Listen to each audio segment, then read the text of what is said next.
Halo teman-teman, harap berhati-hati khususnya untuk para teman-teman yang masih menjadi penunggak pajak khususnya untuk pajak pusat.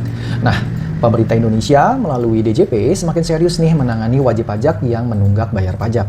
Tentunya mereka baru saja menerbitkan aturan baru bernama Dirjen Pajak Nomor Per 26 PJ 2025 dan hal ini tentunya hari ini sudah berlaku. Nah, aturan ini tuh membahas tentang apa? Oke, aku dengan Raymond, kita akan bahas mengenai aturan ini secara spesifik.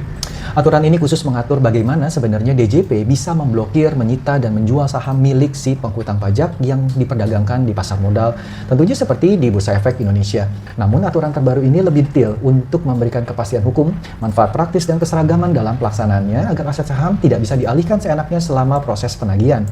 Prosesnya dimulai tentunya dari tahap penagihan, di mana di dalam tahap ini wajib pajak tidak melakukan pembayaran atas hutang pajak mereka walaupun sudah ditagih dengan prosedur penagihan tentunya. Nah, setelah itu, DJP akan mengumpulkan informasi lengkap tentang saham si penghutang seperti nomor SID, yaitu Single Investor Identification, nomor subrekening efek, jenis saham, jumlahnya, serta rekening dana nasabah. Mereka bekerja sama nih dengan OJK untuk meminta lembaga penyimpanan dan penyelesaian seperti KSEI memblokir saham di subrekening efek dan juga memblokir saldo dana di bank kastodian. Setelah blokir dilakukan, dibuatlah berita acara resmi yang dikirim ke DJP, OJK, dan si penghutang pajak itu sendiri. Tujuannya agar saham dan dana itu tidak bisa dipindahkan atau dijual dulu, sehingga penghutang tidak bisa kabur tuh dari kewajibannya.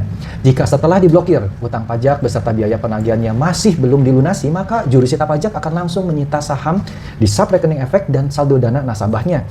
Saham yang disita dipindahkan ke rekening khusus atas nama DJP, termasuk rekening efek, dana nasabah, dan penampungan sementara. Tentunya DJP harus punya nih rekening-rekening ini untuk menampung aset sementara. Kemudian, jika dalam waktu 14 hari sejak penyitaan utang masih belum dibayar, DJP bisa menjual saham itu melalui bursa efek dengan bantuan pedagang efek yang jadi anggota bursa. Harga jualnya berapa? Minimal setara dengan harga pembukaan pasar pada hari itu, biar prosesnya fair dan tidak merugikan. Alternatifnya, jika ada saldo dana nasabah, bisa langsung dipindahkan ke rekening DJP dan disetorkan ke kas negara untuk melunasi utang. Nah, yang terakhir, hasil dari penjualan saham setelah dikurangi biaya penagihan, komisi broker, pajak terkait, dan biaya admin lainnya, langsung digunakan untuk membayar hutang pajak. Kalau ada sisa uang atau saham yang tidak terjual akan dikembalikan tuh ke sisi penghutang dengan berita acara resmi tentunya dari jurusita pajak. Tentunya ini semua dilakukan agar prosesnya terukur, akuntabel, dan tidak menimbulkan kerugian berlebihan. Pokoknya aturan ini jadi peringatan keras untuk semua wajib pajak yang masih membandel. Yuk kita bayar pajak tepat waktu, jangan sampai aset-aset berharga seperti saham hilang deh gara-gara menunggak.